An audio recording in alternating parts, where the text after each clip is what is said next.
you guys enjoyed the reveal of what's been going on with my 1JZ Soarer. It's come a long way since the brake upgrade video, but still got a ways to go.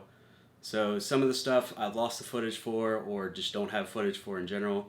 First thing is I did BC Racing BR Series coilovers. I lost the footage for that when I went to go upload it into the computer.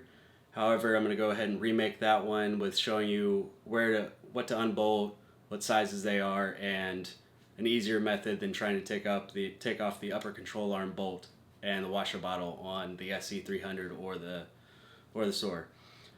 So the next thing I did a manual swap with a brand new R154 transmission for a JZX 100. So it's got the newer synchro, so it shifts a little bit nicer.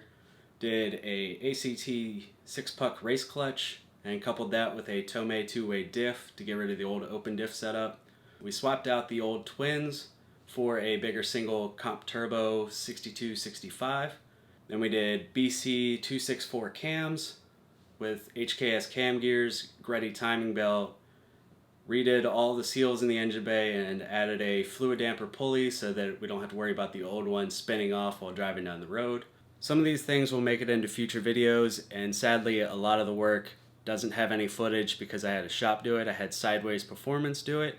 They're up in Santa Ana.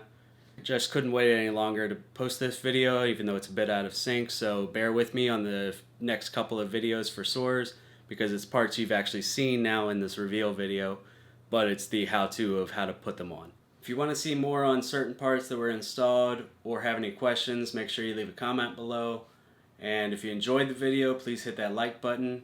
And if you want to see more Subi or Soarer videos in the future, then hit that subscribe button.